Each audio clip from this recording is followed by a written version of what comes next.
Hi, my name is Meredith, and I'm a student studying psychology from Canada.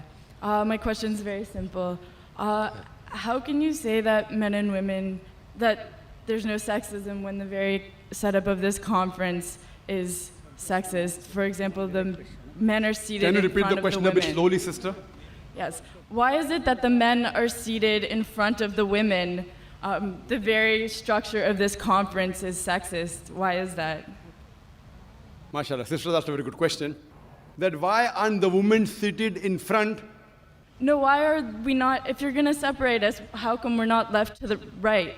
Correct, right. Why is one in front Sister, of the that's a very other? good question. That why are the women, if you believe in equal, why not left and right? Why not? It's a very good question, sister. Because the Quran says in Surah Nur, chapter number 24, verse number 30, say to the believing man that he should lower his gaze and guard his modesty. Whenever a man looks at a woman, any brazen thought comes in his mind, he should lower his gaze. Now, if the women are sitting on my right, I will only have to speak looking on the left.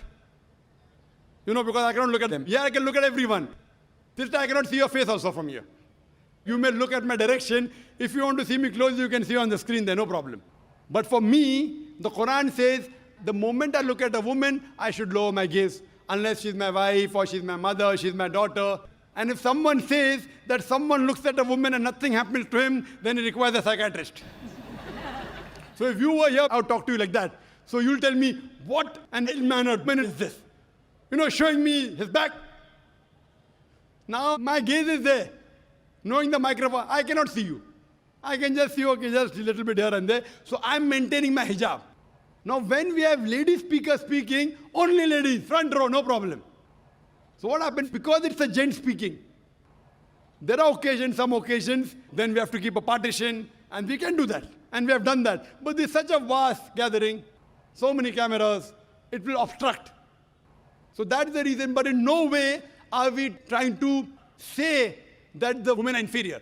That's the reason we have got a screen close to you, mashallah, especially for sisters who are sitting a bit more behind, so you can get the view.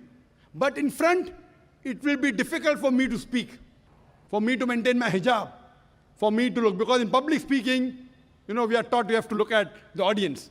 If the audience is a woman in front of me, you know, I remember once I'd gone to the Gulf country, and I was called for a talk, and a ladies' organization. I always say that at least the front row should be gent, you know. But they didn't do it. So half the talk I gave looking at the ground and balance half looking at the ceiling. Down, ceiling, up. Believe me, I was in hell. Not because I was in company of ladies. I was in hell because half my lecture I gave looking at the ground and half my lecture looking at the ceiling. I had to maintain my hijab.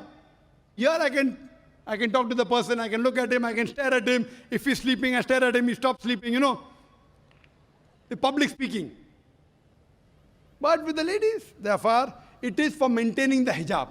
So that's the reason, sister, it is not at all in any way trying to belittle them.